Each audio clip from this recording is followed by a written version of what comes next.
Well, all right. I want to go ahead and get started. We're very, very grateful to have Scott here. Scott's six-time IndyCar champion, the greatest of all time in the sport. So we're incredibly blessed to have him on board with us today, both as an investor, an advisor, as a guest speaker. But not just that, I think his story, his entry into motorsport, this is really why we're so excited about what we're building at Garage. In the future here, we believe we can bring a community of thousands, if not hundreds of thousands, that can support, somebody like Scott as a world champion, as well as the next generation of driver. We really imagine a world here where fans can fund and back their favorite driver. And in turn, the fans and community can get direct access to private conversations like this one that have for years been behind the media wall. As well as a bunch of unique experiences for them to get a lot closer to their own racing dreams. So we know that with community-owned motorsport, this is an opportunity for drivers to earn that support from their fans. It's also a great opportunity for new drivers who haven't really earned that title yet, but they have the attention of the fans. So before we jump into that, we want to chat a little bit about racing. Scott, we know you just came off testing at Indy. How was that? Yeah, good evening, I guess, to everybody. Thanks for having me on. It's an interesting test. It was kind of snowing a little bit here today, so it's actually we tested yesterday and today for the prep for which was supposedly meant to be the 2023 engine, which is going to hybrid on the IndyCar side, which because of delays, it's now been pushed to 2024. So it's actually gone pretty smoothly. It's just Honda and GM are testing yesterday, today, and I think we're also moving into tomorrow now because it looks like it's going to be about 30 or 40 degrees warmer with ambient. So they've added an extra day just to get some more miles in because we were hindered a little bit today with some of the rain. So interesting times, always fun times. I think for drivers, you want to be driving, and unfortunately with the current environment, I think we're limited now to 4 test days, one preseason and 3 in season, compared to when I started, I think in cars, IndyCar back in 2002, 1. I think I tested almost 50 or 60 days. So, a lot of it's now gone into simulation, but it's actually nice to be in the real world and testing something new on track and preparing for the next generation, I guess, of IndyCar. Oh, that's fantastic. Yeah, I can imagine that it's got to be pretty hard to get tires warmed up at Indy when it's 36 or something like that Fahrenheit. And I know that some people here got a chance to catch some video from testing yesterday and today. That new Honda power sounds pretty awesome, a little throatier than what we're used to. But did you feel like you got a sense to ring it out at Indy, or was the track not bedded in and the tires too cold? I know we're all just kind of dying to hear your thoughts on the new engine. Yeah, it's obviously they don't want to talk about it too much. I guess the hybrid portion of it is not initiated at the moment either. I don't think that's going to happen until July, August, maybe, with supply as well. We're running on the road course at Indianapolis at the moment. The oval, I think our first oval open test before the 500 is not till April 20th or 21st, which hopefully conditions will be a little bit warmer. On our side, I think it's run surprisingly. Well, I shouldn't say surprisingly, but it's been a very smooth test so far, with no issues. A lot of things with engines when they first develop it, and I'm sure GM and Honda have done similar things where it's a complete redesign. So a lot of the drivability and even just working on simple stuff like pit lane cruise and drivability as far as getting out of the pits and things like that always seems to be the hardest part in the early, or even getting the car to idle sufficiently. But it's a bigger engine. It's going from a 2.2 V6 now to a 2.4 liter V6 twin turbo, and then with the addition of the hybrid side, which is going to be a capacitor version, which they haven't really kind of got into details of think it's maybe an extra 80 horsepower, 100 horsepower out of the hybrid portion for 8 to 12 seconds with pretty rapid regen. So it's going to be a pretty active system. Yeah, it's going to make any car, especially street circuits, pretty interesting and exciting.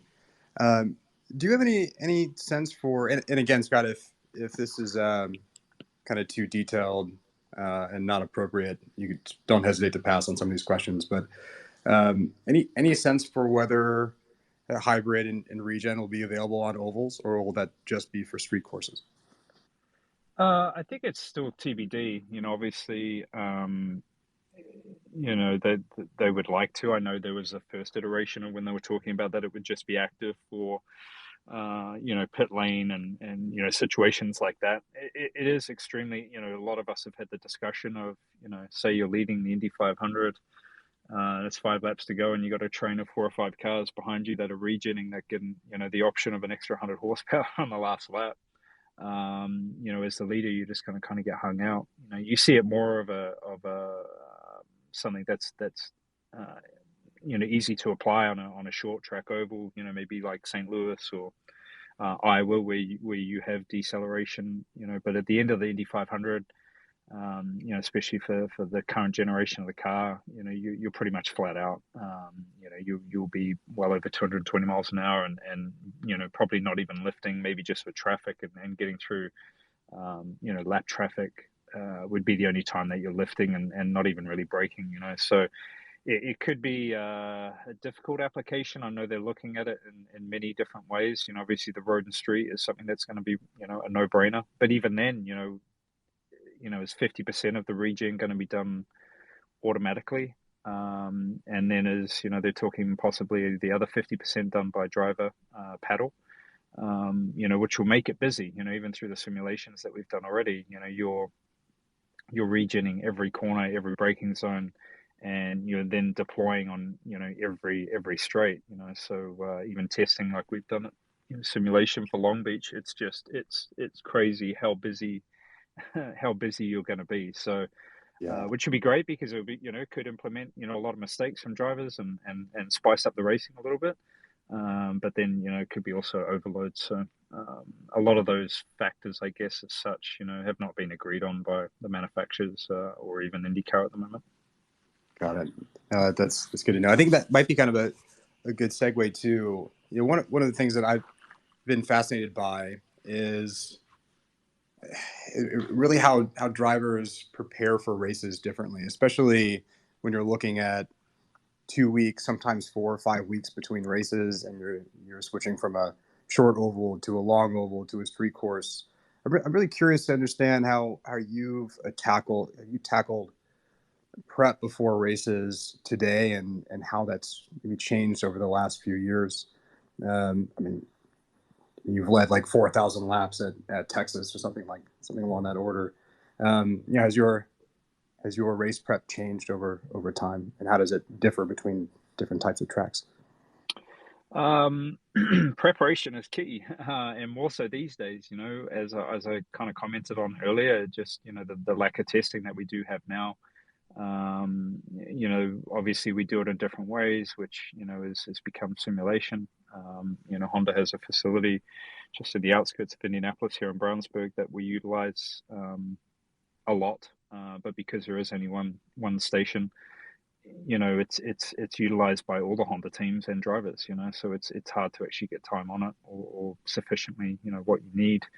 But even that, there's so many gray zones, right? You're trying to make sure that you get the tire model correct, and so a lot of that is actually a lot of the prep is done after the race weekends and making sure that you update the tire models, because the tires are constantly changing from year to year, whether it's what they make them out of, chemicals and stuff, whether those are still allowed to, just process changes that they make. So it's you almost need to be doing it 24/7 to make the simulator as correct as possible.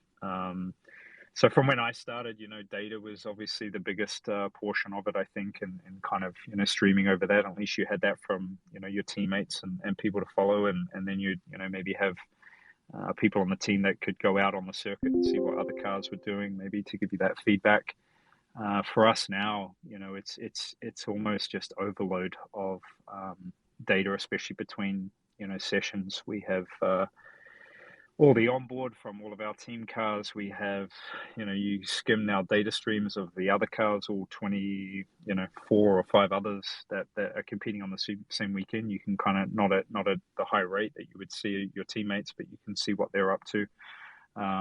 You have all the in-car cameras of your teammates to follow those, the lines, and try and process that. Then we have dartfish, which is, ghosting of cars.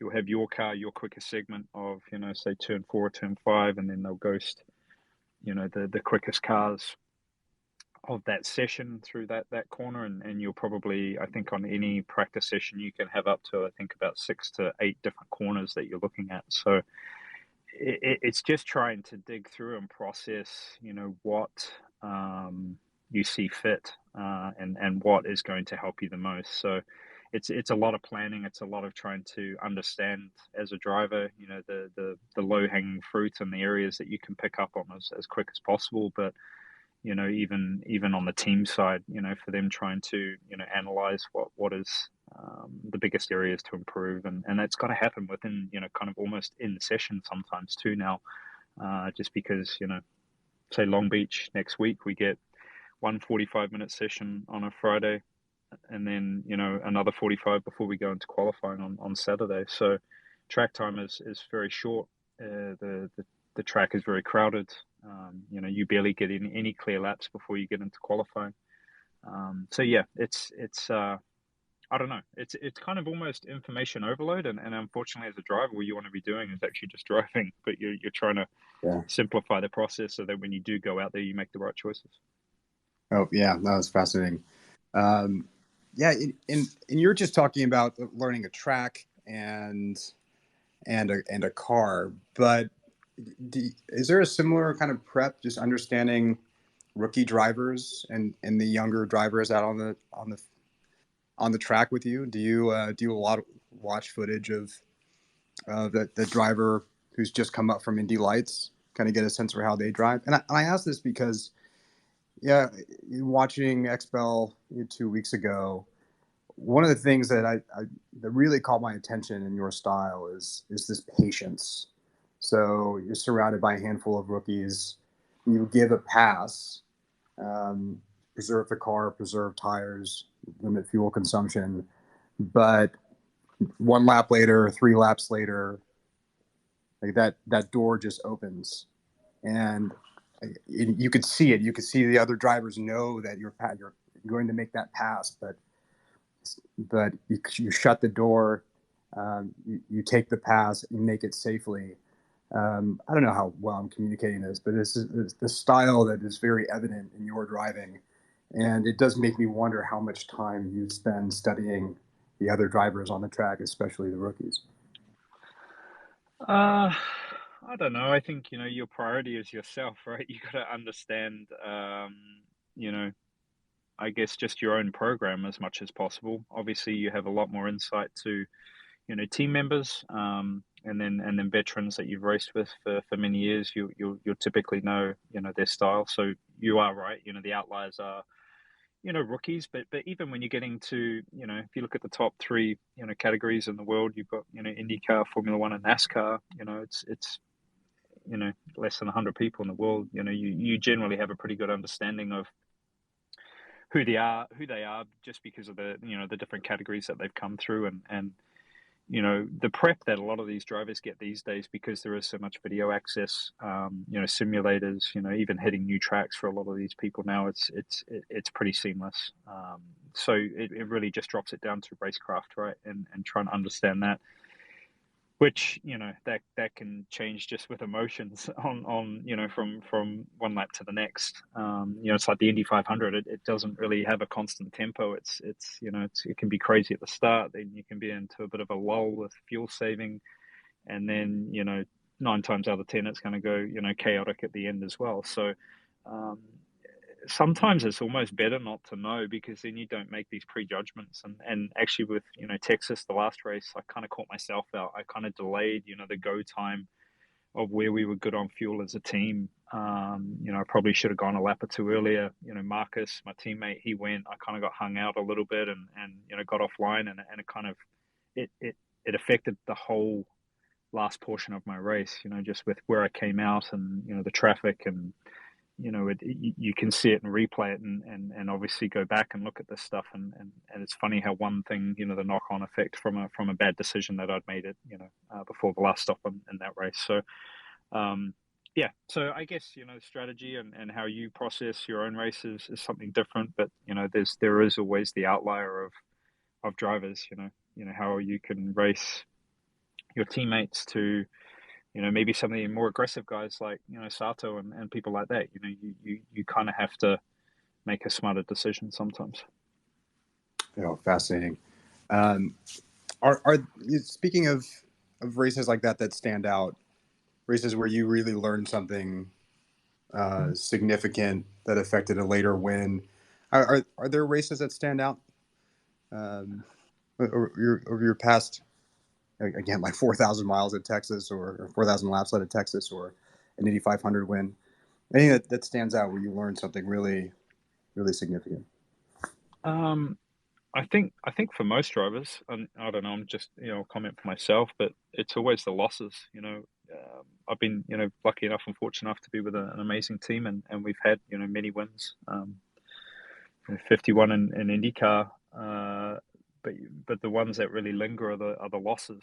I think probably the 4 or 5 times I finished second at the Indy 500, and I think 4 of those have been under caution. Those are the tough parts, and probably if you look at not last year but the year before in 20, where we dominated the 500, and I think strategy wise we were on the right strategy. Sato was for sure going to run out of fuel. We were kind of sitting behind him, making sure that we could make it to the last lap, and lo and behold, a caution comes out with sort of 6 or 7 laps to go, and he's able to finish the race under caution. So those are the tough ones where it's just somewhat out of your control. You think you're making the right decision, but you should have just attacked as hard as possible and led the race like we had done for the majority anyway, and it would have been okay. But the other side of that, it could have gone green all the way, and if we'd done that, we would have run out of fuel. So I think that's a lot of the hard part. With IndyCar, sometimes the cautions can catch you out, which we're seeing more of, I think, with Formula One, with a lot of their cautions and the way even Perez on the weekend. It's just the worst timing and worst situation to be in. Had he not had that, maybe he would have gone on to win the race pretty easily. So I guess it's the ones out of your control, and the losses are the ones that linger and probably hurt the most. Yeah, no, that's fair. Well, Scott, I know I've got a whole bunch of questions outlined for you for IndyCar, but I think we would be here for hours. I know you've got quite a bit to do this week. Just a handful more questions before we switch gears. But I know you drove the Cadillac at Daytona earlier this year. Kind of curious if we're going to see you in some other series also. It's just one of those things that seems so special. You can hop into anything and be successful. Or at least that's how it appears to the rest of us. I would love to hear about your experience in LMDH at Daytona. I know there were mechanical problems with that car, but you were leading outright for a decent chunk of the early part of that race. But we're going to see you in more LMDH in the future, and did you enjoy that experience? Yeah, I guess the success is a lot of it's because of the team that I get to drive for. I've been lucky to be with Chip. This will be actually my 20th year. So hopefully I get at Chip's team you get a Rolex on your as a 20-year anniversary watch. Even though I'm a Richard Mille ambassador, I'm glad that well, at least I think until May, I think is when we get to celebrate that. But yeah, the Cadillac program's been a lot of fun to be a part of. It first started when Chip was actually out of Daytona after the 4GT program that they ran from I think 2016, 17, 18, and 19, which they were able to capture on the 50th anniversary to the day the win at Le Mans in 2016. Unfortunately, I was in the sister car that finished third, but it was still, an amazing storyline to be a part of, and obviously people, that know that story between Ford and Ferrari, and the tradition there was pretty epic to be a part of that, and the development of that car as well. So LMDH is kicking off this year. They've also had some supply issues. I think a lot of the cars, the only one that I've seen kind of running so far has been the Porsche. Cadillac, I think, and maybe Acura and a few others are due probably to have cars running, I would say, in May or June. And maybe some of those cars, I think, are able to run maybe at Petit Le Mans for no points, to get some miles on the cars. So it's definitely that's a big program. I think it's a great introduction for many of the manufacturers, or for them to come back.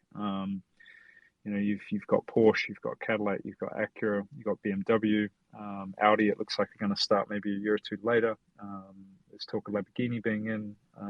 So it's definitely a fun time to be in sports car racing. And for me, Daytona 24, I think the first race I ever did was 2004 with Scott Pruitt and Max Pappas, which was probably one of the worst races. I think it rained for about 18 hours of the 24.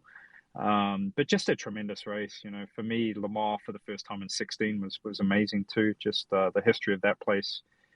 Le Mans itself is quite similar to the Indy 500. It's in the history and everything that goes along with it, and the traditions of the parades and all that kind of stuff. So those are definitely some special races. But yeah, so I guess the LMDH side will all start to kick off kind of mid-year and later in preparation for next season. But yeah, this year, unfortunately, Daytona was a bit of a bummer for us, having a small electrical failure that kind of shut the car down for about an hour. And we actually didn't have the spare. It was something that had never failed before, and we didn't have a spare of it. We actually had to manufacture one at the track and get that car back going. And then with IndyCar putting the Texas race on the same weekend as Sebring, I was unfortunate to not be able to do the Sebring 12-hour this year. Yeah, and you just surfacing so many good memories for me. Just talking about races. So I make this joke that my wife got me to commit to a particular date to get married so that we could honeymoon to Le Mans in 2014. And we have, before then and every year since then, we have watched Le Mans the full 24 hours, minus a few naps here and there. So we absolutely celebrated the Ford GT win in 2016. Remember that one vividly. I think I've watched most Le Mans since 1998, so I do remember that 03 Le Mans. So yeah, I'm just recalling all these great memories. At least special place for sure. It really is, and in fact, yeah, that brings me to I think your first time at Le Mans was in a Ferrari 333 99, if I recall, which is one of my favorite cars from the 90s. But I'd love to get some sense for what that experience was like. My understanding is that your entry into like the world stage of racing, you found some phenomenal friends and family around you to back you in the late 90s. Got a seat in that Ferrari at Le Mans, joined Stefan Johansson for Indy Lights, and before you knew it, you're an IndyCar champ. But I'd love to touch on that and kind of get touch on some of your fonder memories from those times and understand how all of that came together. Yeah, so that was Petit Le Mans. So in Road Atlanta in 1999, I'd actually joined Stefan. So I'd raced the previous 2 years in Australia in Formula 3000. It was called Formula Holden back then, and then came to America when I was 18. Joined Stefan Johansson's team, still managed by Stefan. That was part of the deal when we first joined him and Vern Schuppen. And then I don't even remember how that partnership actually came about with running Petit Le Mans. in the Ferrari 333 SP, which, for me, it was, what an amazing car that was. But even, the sound of it, and then, for me, barely, in America and racing to be driving one of the most, infamous and famous cars of its time, and still to now. It was an amazing event, something that I'll definitely never forget. Unfortunately, I think it was a starter motor problem or something that failed on the car. Stefan probably have more details to that, but love that car, love that race, love that era. Kind of even moving into the mid 2000s and the Acuras and the P2s and the P1 prototypes. The amount of downforce and just how quick those cars were was insane for that period of time. But yeah, my story is and which is why I'm so proud to be a part of this community and what Garage is trying to do. I come from a family that had very little money.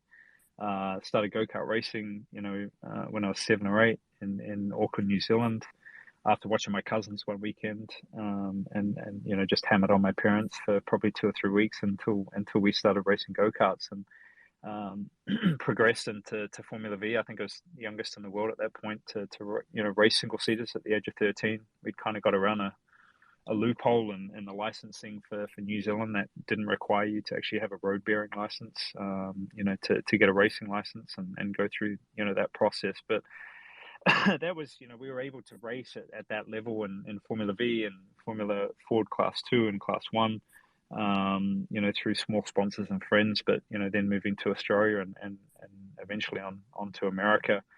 We set up a company. It was called Dixon Motorsport, and we had about 14 investors, prominent kind of New Zealand motorsport lovers, and they had made their wealth in other areas, but they financed a lot of it, and with the goal of getting to IndyCar or Formula One.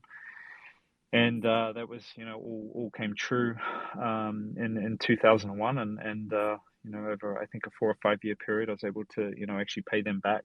But without them, it would have never been able to happen. So I guess a small crowdsourcing in some way, but I think it was quite new for that time and for motor racing especially, and other people like Justin Wilson and many others now have also come from the support of their fellow countrymen, or people that just motorsport enthusiasts. So I think it's a great storyline and something that I hope yourself and everybody at Garage is going to be able to do in the future. Yeah, Scott, I'm really glad you brought it up. I mean, how do you see this new concept of DAOs or community-owned franchises changing the sport? Are you seeing more of it now today, or do you really feel like we're out on the front end of something like this? I think the concept, we saw different versions, but obviously with DAOs and NFTs and Web3, I think you guys are at the forefront of it. And I think it's exciting times. It's done right, I think is going to be it's going to be huge, but exciting for not just motor racing, but for all kinds of sports and communities. But for me, again, I think that's where you hold it to the most. It's just it's all about the community. It's about the common interest and people enjoying the time and being able to spend time together and talk about it and feel like you're part of something. And I know that was the biggest part for even our small group of 14 investors. Is just they wanted to be part of something and see it and be able to go to the races and hang out and know that they were a part of getting someone to that point. So I think you guys are at the forefront of it, and I really think that's what's so exciting. Yeah, it's amazing. I mean, we always know that there's going to be room for corporate sponsors there. It's great for advertising for them, but getting your fans involved, giving your fans access, making sure that they feel part of something is really what Garage is all about. I want to understand, like, how have you interacted with your fans in the past, and how can maybe something like Garage actually get you a lot closer to building relationships with them? Yeah, I think probably for the most part, with the the current situation, fans, kind of mostly weekend stuff. That's where the interaction is kind of there's it's not as tight as what it could be, and I think that's where this differentiates it.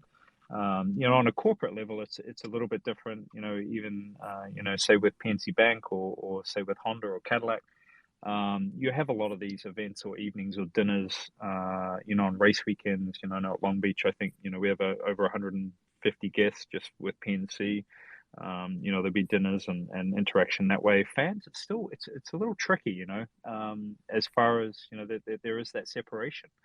You get to interact with, fans on race weekends, basically in the paddock, which I think the NTT IndyCar Series does an amazing job with the access that they allow, but still, it's somewhat restrictive, and even if you look at NASCAR or Formula One, it's completely restricted. You can't get close at all. So, autograph sessions and things like that, but they're so brief.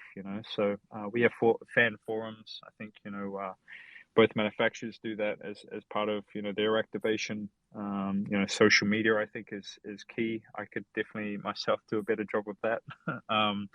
So yeah, I think this is another part that I'm excited about, and being able to have these Twitter Spaces or just answer questions that maybe somebody has.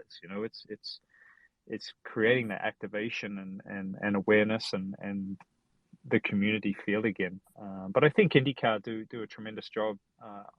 If you look at series in general. Oh, that's great. I think maybe it makes sense for us to sort of summarize the garage model and how we see Web3 supporting motorsport. And I'll try to make it very brief. But just for those who joined us today who don't have a lot of background on garage, I think it might be pertinent. So the gist with garage is we want to democratize and decentralize access to motorsport, and we think that Web3 is the way to do that. Over the next several years, and especially over the next 2 months, Garage will drop small collections of membership tokens, and those membership tokens will represent membership in the garage community, in the club, and over time, whether once a year or a handful of times a year, the membership will come together and define big projects that we want to do as a community. That may be supporting an up-and-coming driver in Indy Lights and helping that driver enter into IndyCar. It may be supporting a team at Le Mans. It may be supporting a team or becoming a title sponsor or even an equity supporter in F1. But a variety of things that we can come together and do as a community. The community will vote on that, and voting rights will be defined by ownership of these membership tokens, which are stored on the blockchain. And as the community comes together to elect a big project for this year, we'll launch DAOs, which are in essence like temporary short-term corporations as we see them, but decentralized. And anyone in the world who is excited about motorsport or excited about that project can elect to enter or provide $1, $100, $1,000 to that project in exchange for that crowdsourced capital. The entire community will get, plus those who have added additional capital, will get access to things that otherwise haven't been available. Private AMAs with drivers and teams, chats with engineers before or after races, potentially opportunities to design entire liveries for cars, or help make certain decisions for teams. The sorts of things that we all dream about but could not otherwise access. So there's a lot of chatter in the space of NFTs and crypto and Web3, which we understand. We completely understand. But while there are some challenges lately in Web3, we see that this isn't going away. There will come a time in our lives in which when we buy a car, the title for that car will come as an NFT, as a non-fungible token that drops into our digital wallet. We'll know people in our lifetimes who have bought houses where titles are transferred with NFTs as tokens entering into digital wallets. We can have a lot of fun in a very secure, decentralized, and democratic way to support motorsport, drivers, teams, races, racing series through Web3. And really that's sort of fundamentally the vision that we have for Garage. But I'll just stop there. But Scott, do you want to add anything there or share any other thoughts? No, I think it's just fun, to be. I think part of this is as it's progressing. As you said, I think it's gonna become common practice, and I think where you guys are and starting it, and the vision that you have, I think is the most important part. Plus being part of this community, but Web3 and the decentralized situation. I think for all of us of not having large entities that are controlling most of the information, I think is important, and I think the ease of it is going to be one to for me. I'm not going to lie, I'm extremely new to it, and learning every day, but it's I guess you hear a lot of people say it's kind of like the internet in the late 90s, where most people probably thought it was going to be a fad, and what it's turned into now. So it's exciting times for sure. I could not have said it better. Great stuff, Scott, and we're excited to have you here. Do you have a few more questions or a few more minutes for some community questions? Yeah, absolutely. Okay, great.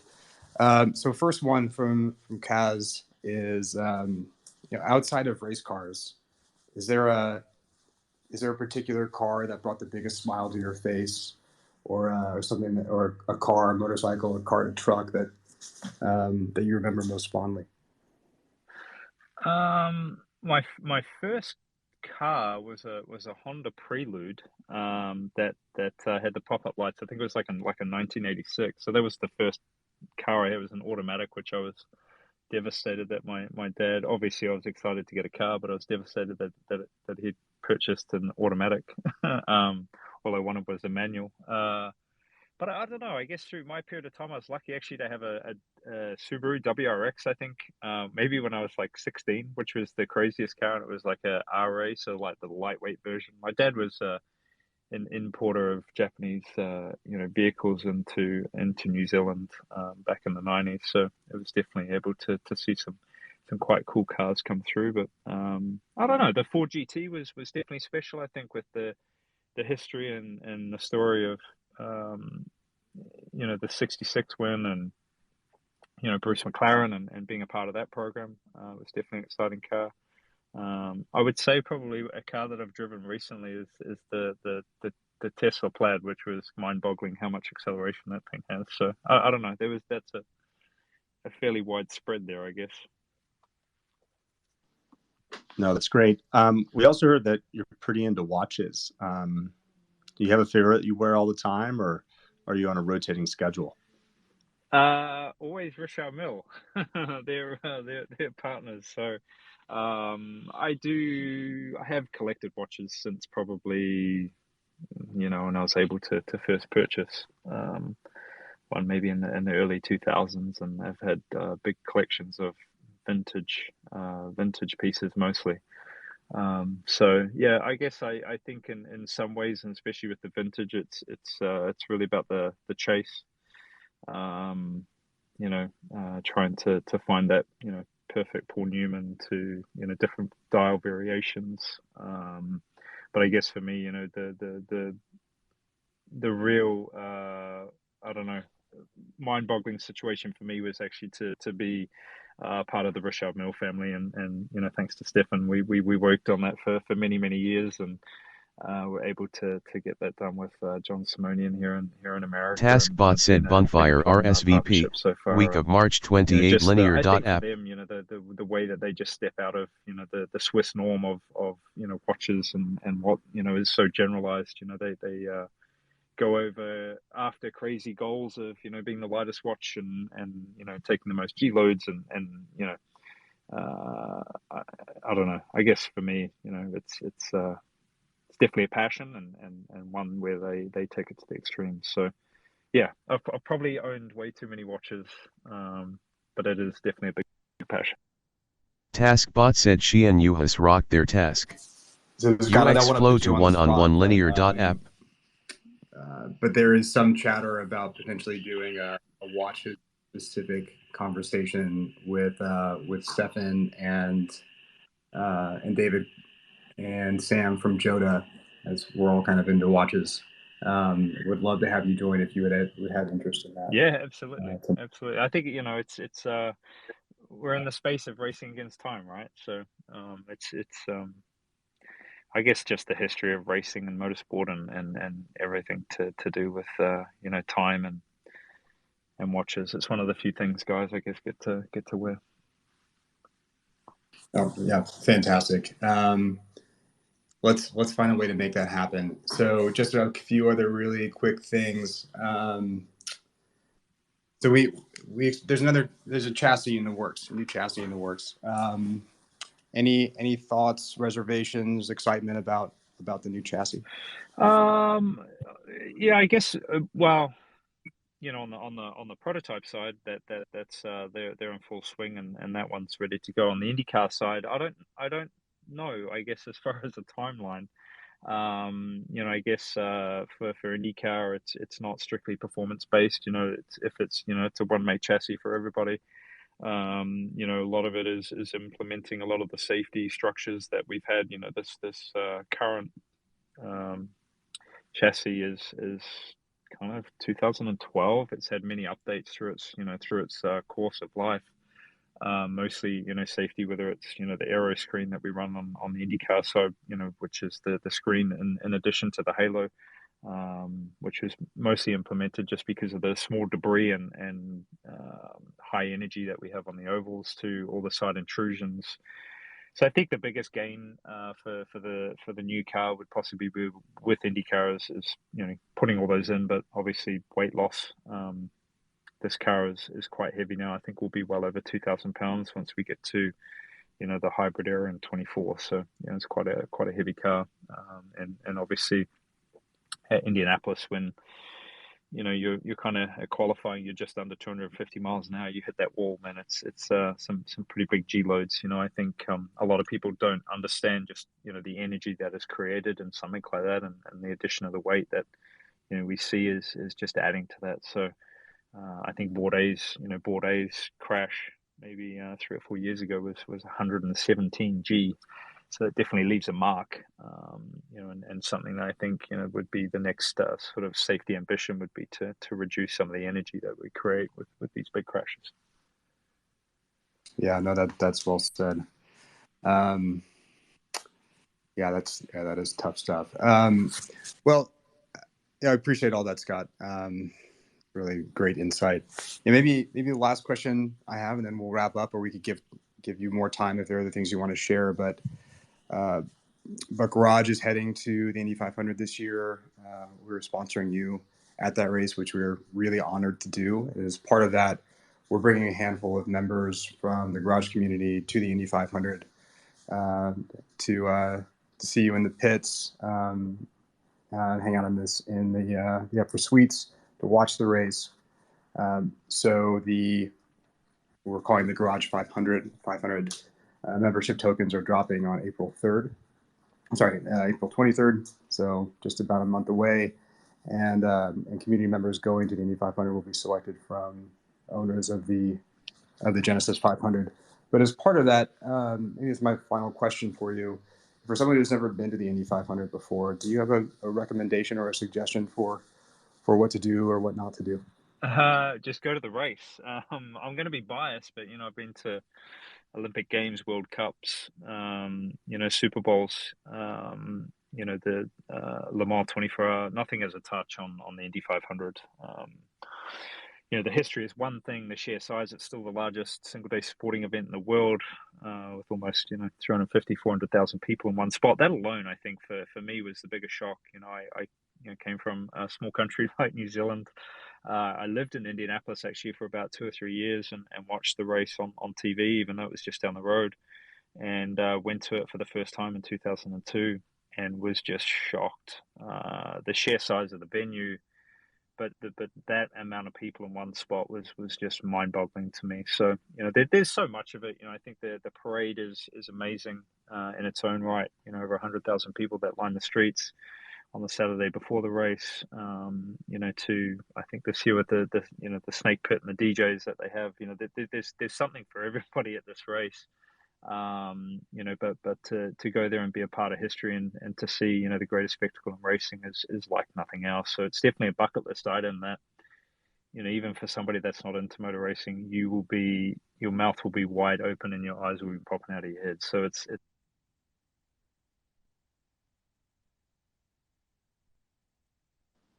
We'll definitely be looking forward to that. We can't wait to see you there. The garage and all that kind of stuff. So it's going to be crazy. Thanks, Scott. We can't wait to see you there. We're looking forward to it all. We just wanted to thank you again for joining us here today, for being a advisor, a supporter of what we're doing at Garage, just to bring automotive fans a lot closer to their heroes. We're super grateful and honored at the chance to sponsor you for the Indy 500. For those that joined in today, got to listen in a little bit closer and learn what we're doing, please give us a like or a follow. Check out what we're doing in Discord. That's where all the community is happening. And we hope to see you next time on our next Twitter Spaces. Hopefully another one with Scott involved. Absolutely. Can't wait. Thank you. Thanks, everyone. Thank you all.